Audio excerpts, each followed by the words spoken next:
என்னை வாழ வைத்துக் கொண்டிருக்கும் யூடியூப் சேனல் நேயர்களுக்கு நன்றியும் வணக்கம். மக்கள் நிருபர் சேனல் நேயர்களே, அதிமுக தேவையற்ற கட்சி கூட்டணி உறுதியானது.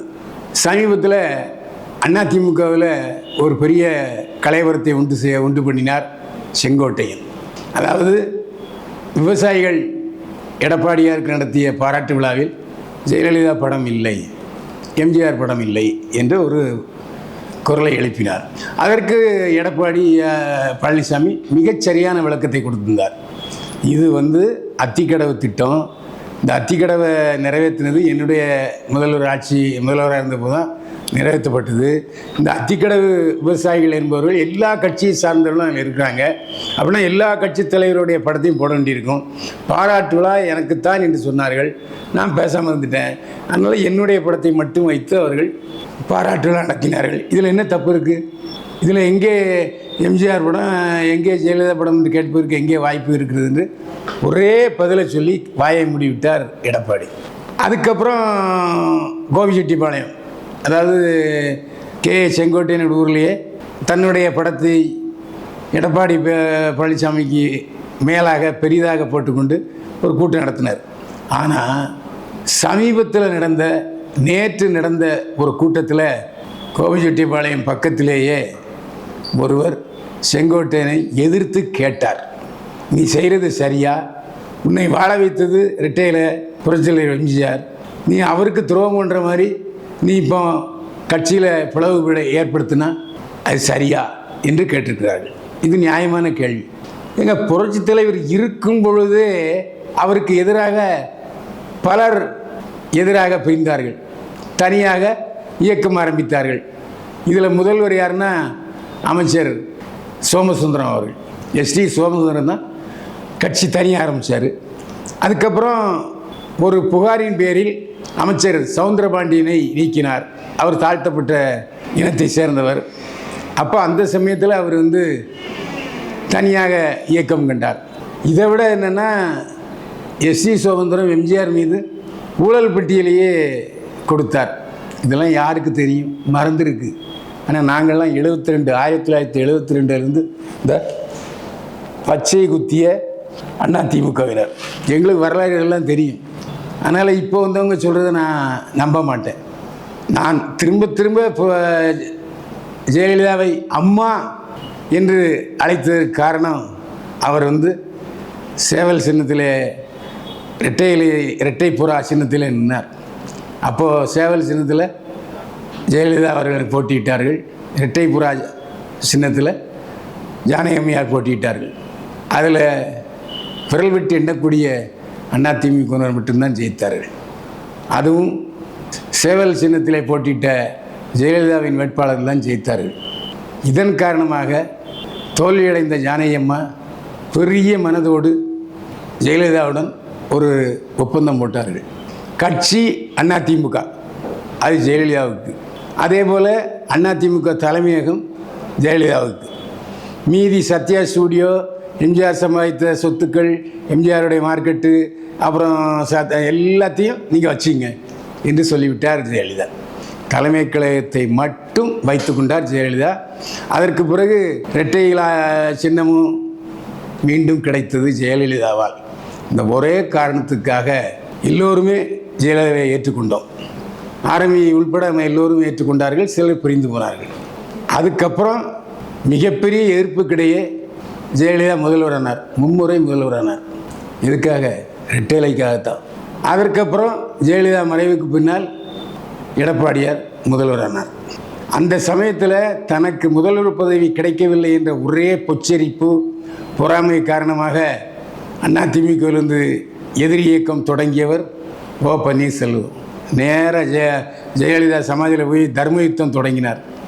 தர்ம யுத்தம் ஃப்ளாப்பாக போச்சு, தோல்வி அடைந்தது. மீண்டும் வந்தார், இருகரம் நீட்டி வரவேற்றார் எடப்பாடியார். அவருக்கு அமைச்சர் பதவியும் கொடுத்தார்.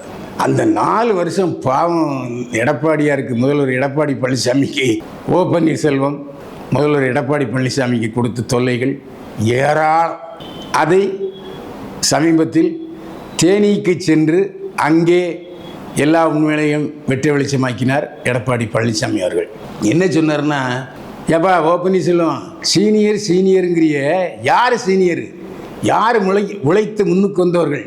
முதல்ல ஒன்றிய செயலாளராக தேர்ந்தெடுக்கப்பட்டேன் அதிமுகவில் நான். அதற்கப்புறம் உனக்கு முன்பே 2 தேர்தலில் எம்எல்ஏ, ஒரு தேர்தலில் எம்பியாக தேர்ந்தெடுக்கப்பட்டவன் நான். நீ அப்போ என்ன பண்ணிட்டு இருந்தன்னு உனக்கே தெரியும். அதுக்கப்புறம் எம்எல்ஏ ஆனார் யார்? பன்னீர்செல்வம். இந்த பன்னீர்செல்வம் யார் என்றால், தேனியில் பெரியகுளம் பகுதியில் ஒரு டீ கடை வச்சுட்டு இருந்தவர். அந்த கடையில் போய் டீ சாப்பிடுவார் முன்னாள் அமைச்சர் ராஜா முகமது அவர்கள். ராஜா முகமதோட பினாமி தான் ஓ பன்னீர்செல்வம். அவர் தான் ஒன்றிய செயலாளர் ஆக்குறார். அவர் தான் எம்எல்ஏ சீட்டு எம்ஜிஆர்ட்ட கேட்டு வாங்கி கொடுக்குறாரு.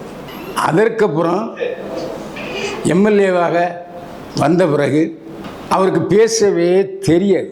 ஏதோ அதிமுக இருந்தார் ஓ பன்னீர்செல்வம், அவ்வளோதான். இதில் முக்கியமான விஷயம் சொல்லப்பட வேண்டியது என்னன்னா, எனக்கு எப்படி ஓ பன்னீர்செல்வத்தை தெரியும் என்று சொன்னால், நான் அப்போது முரசொலி அடியாரும், அதாவது நீரோட்டம் அடியாரும் நானும் சேர்ந்து அழகிய கண்ணே என்ற படத்தை இயக்குனர் மகேந்திரன் இயக்கத்தில் தயாரிச்சுக்கிட்டு இருந்தோம். இதே கையில் தான் அமைச்சர் ராஜா முகமது படம் கொடுத்தார்.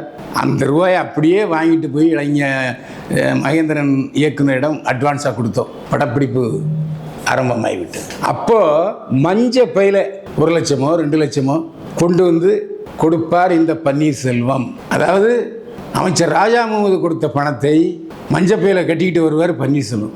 என் கையில் தான் கொடுத்தாரு. அவருடைய வளர்ச்சி எப்படி இருக்குது, நான் ஒன்றும் குறைஞ்சி போகல, அது வேறு விஷயம். ஆக எனக்கு அவரை நன்றாக தெரியும்.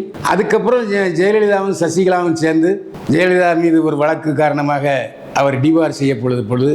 சரி, நமக்கு பிரபலமல்லாத ஒருவன் தேவை, நம்ம சொல்கிறத கேட்கக்கூடிய ஒரு ஆமாம் சாமி தேவை என்ற காரணத்தினால் ஓ பன்னீர்செல்வத்தை முதலமைச்சராக்கினார் ஜெயலலிதா. இதுதான் உண்மை. அப்போ கூட ஜெயலலிதாவுடைய கால்களை தொட்டு வணங்கி, சசிகலா கால்களை தொட்டு வணங்கி முதலமைச்சரானார் பன்னீர்செல்வம். அந்த பன்னீர்செல்வம் ஜெயலலிதாவும் சசிகலாவும் விதித்த நிபந்தனைகள் என்ன தெரியுமா? நீ நேராக உன்னுடைய அமைச்சர் இல்லத்திலிருந்து நேராக போயஸ் கார்டுன்னு வரணும். போயஸ் கார்டனில் உட்காந்து நாங்கள் ஃபைலை படித்து பார்ப்போம், நீ கையெழுத்து போடணும். 2வது நிபந்தனை, மதுரைக்கு எந்த காரணத்தை கொண்டும் போகக்கூடாது, சென்னையில் தான் இருக்கணும்.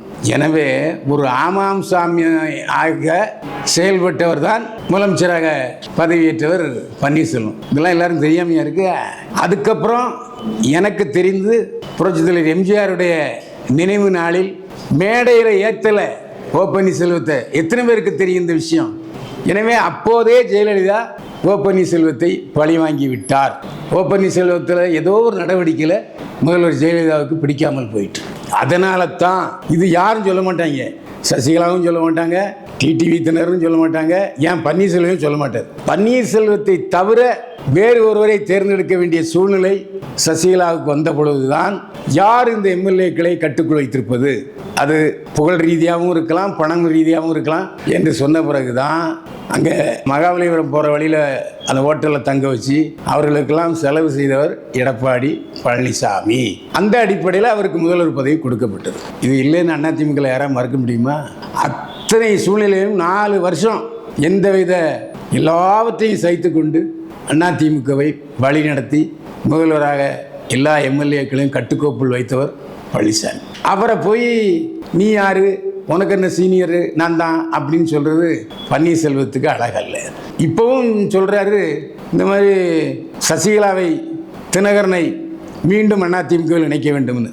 சசிகலா நீதிமன்றத்தால் ஊழல் குற்றம் சாட்டப்பட்டவர், ஊழல் குற்றம் செய்தவர் என்று சொல்லி எத்தனை வருஷம் ஜெயிலில் இருந்தார் சசிகலா. அவரை மீண்டும் ஊழலை ஒழிப்பதற்காகவே புரட்சியாளர் எம்ஜிஆரால் தொடங்கப்பட்ட அதிமுகவுக்கு அமைச்சராக சசிகலாவை கொண்டு வர முடியுமா? கொண்டு வர முடியாது. அது மட்டுமல்ல, தொடர்ந்து 3 வருட காலத்துக்கு எம்எல்ஏ பதவியில் போட்டி போட முடியாத சூழ்நிலையில் தகுதியற்றவராக நீதிமன்றத்தால் அடையாளம் காட்டப்பட்டவர் சசிகலா. அதனால தான் பன்னீர்செல்வம் தமக்கு சாதகமாக நடந்து கொள்ள மாட்டார் என்று நினைத்து எடப்பாடியை முதல்வராக்குகிறார் சசிகலா. அப்போவும் எம்எல்ஏக்கள் ஓட்டு போட்டு தான் எடப்பாடி முதல்வரானார். சசிகலாவால் அல்ல. எதுக்கு இவ்வளவு நேரம் சொல்கிறேன்னு சொன்னால், இப்போது செங்கோட்டையனுடைய சொந்த தொகுதியிலேயே செங்கோட்டையனால் பேச முடியவில்லை. ஏன்? இரட்டை இலைக்கு எதிராக நிற்கிறார். அதிமுகவுக்கு எதிராக நிற்கிறார் செங்கோட்டையன். இதுவரைக்கும் விசுவாசமாக இருந்த செங்கோட்டையன் இப்போது பாரதிய ஜனதாவின் உத்தரவின் பேரில் கே.ஏ. செங்கோட்டையன், வீரமணி, வேலுமணி ஆகியோர் வேலுமணியுடைய திருமணத்திலே பாரதிய ஜனதா கட்சி தலைவர் அண்ணாமலையை வரிசையாக நின்று வரவேற்கிறாங்க. இது அதிமுகவுக்கு செய்கிற துரோகமா இல்லையா? இதே அண்ணாமலை எதற்காக அதிமுக பாரதிய ஜனதாவுடன் குறிப்பாக அண்ணாமலை எதிர்த்தது? ஜெயலலிதாவை தப்பாக பேசினார் அண்ணாமலை. அதற்கு ஒரு விளக்கம் கொடுக்கவில்லை, மன்னிப்பு தரவில்லை. அதனால தான் இதுவரைக்கும் பாஜகவுடன் கூட்டணியை முறித்து விட்டார் எடப்பாடி பழனிசாமி. அது மட்டும் இல்லை, பாரதிய ஜனதா கட்சிக்கு இடம் கொடுத்தோம்னா தலைமையில் ஏறி மோள ஆரம்பிச்சிருவான் அப்படிங்கிறதுக்காக அதிமுகவை கட்டுக்கோப்பாக வைத்திருக்கிறார் எடப்பாடி பழனிசாமி. அதே போல் இப்போது எடப்பாடி பழனிசாமி பற்றி தமிழ்நாடு வெற்றிக் கழக தலைவர் நடிகர் விஜய் எதுவும் சொல்வதில்லை. அதே போல் தமிழக வெற்றிக் கழக தலைவர் விஜய் பற்றி இதுவரையிலும் ஒரு வார்த்தை கூட பேசவில்லை எடப்பாடி பழனிசாமி. அது மட்டுமல்ல, பிரசாந்த் கிஷோர் என்ன சொன்னார்னா, விஜய்கிட்ட நீங்கள் தனியாக நில்லுங்க அப்படி என்று சொன்னார். ஏற்கனவே நாங்கள் கூட்டணியில் சேருபவர்களுக்கு நாங்கள் அரசில் அங்கீகாரம் தருவோம்னு சொன்னார் விஜய். எனவே எப்பா உன் வேலையை நீ போப்பா, நீ பீகார் மாநிலத்திலேயே உன்னை மக்கள் தேர்ந்தெடுக்கவில்லை எம்எல்ஏக்களாக, நீ எதுக்கு இங்கே பேசிக்கிட்டு இருக்க? தமிழ்நாட்டை பற்றி உனக்கு என்ன தெரியும் என்று ஒரே வார்த்தையில் சொல்லிவிட்டார் விஜய். நிச்சயமாக 2016 சட்டமன்ற தேர்தலில் அதிமுக, தமிழக வெற்றிக் கழகம், தமிழக வாழ்வுரிமை கழகம் வேலுமுருகன் தலைமையில் இருக்க அவங்க நிச்சயமாக ஒரே கூட்டணியில் இடம்பெறுவார்கள். ஆதவர்ஜுனா பகீரத பிரயத்தனம் மேற்கொண்டு எப்படியாவது விடுதலை சிறுத்தைகளை இந்த அதிமுக தேவைக்க கூட்டணி கொண்டு வர வேண்டும் என்று முயற்சி செய்து கொண்டிருக்கிறார். அதுவும் நிச்சயமாக பலிக்கும் என்று ஆதவர்ஜுனா சொல்லியிருக்கிறார். அப்போ கண்டிப்பாக 2026 தேர்தலில் அதிமுக தேவைக்க விடுதலை சிறுத்தைகள், வேல்முருகன் கட்சி, இது அல்லாமல் கவுண்டர் கொங்கு வேளாளர் கட்சி அவரும் எடப்பாடி பழனிசாமி ஆதரித்திருக்கிறார். எனவே இந்த கூட்டணி நிச்சயமாக 2026 தமிழகத்தில் ஆட்சி அமைக்கும். இப்போதைய ஆளுங்கட்சி திமுக தோல்வியை தழுவும் என்பதுதான் இப்போதைய நிலைமை. இதற்கு இடையூறாக கே. செங்கோட்டையனும் வீரமணியும் போட்டி போட்டுக்கொண்டு டெல்லிக்கு சென்று அமித்ஷாவை சந்தித்து இன்றைக்கு ஒரு தரப்பினரை, ஒரு சிலரை அழைத்து கொண்டு பாஜகவில் சேர்றதுக்கு முயற்சி பண்ணிட்டு இருக்காங்க. இந்த பாஜகவில் இணைய முன்வருகிற அத்தனை பேரும் அதிமுகவுக்கு துரோகம் செய்தவர்கள், ஜெயலலிதாவுக்கு துரோகம் செய்தவர்கள், புரட்சித் எம்ஜிஆருக்கு துரோகம் செய்தவர்கள். ஆக புரட்சித் தலைவரின் அடையாளமாக, அம்மா ஜெயலலிதாவின் அடையாளமாக எடப்பாடி பழனிசாமி தலைமையில் இருக்கிற அதிமுக தான் ஒரிஜினல் அதிமுக. இதுதான் இன்றைக்கு மக்கள் கணித்து வைக்கிற ஒரு கணிப்பு. தேனியிலே போய் சிங்கத்தின் கோயிலையே சந்தித்து விட்டு வந்திருக்கிறார் எடப்பாடி பழனிசாமி. எனவே அதிமுக, தமிழ்நாடு வெற்றிக் கழகம், விடுதலை சிறுத்தைகள், வேல்முருகன் கட்சி ஆகியவை இணைந்து நிச்சயமாக தேர்தலை சந்திக்கும். அது மட்டுமல்ல, பாமகவும் இந்த கூட்டணியில் கண்டிப்பாக இடம்பெறும், அதில் சந்தேகமே இல்லை. நேயர்களே, 2026 எடப்பாடி தலைமையில் வெற்றி கூட்டணி பதவியேற்பது உறுதி. நேயர்களே, இது போன்ற பரபரப்பான உண்மை அரசியல் தகவல்களுக்கு மக்கள் நிருபர் சேனலை சப்ஸ்கிரைப் பண்ணுங்கள், ஷேர் பண்ணுங்கள். மீண்டும் சந்திப்போம். வாழ்க வளமுடன்.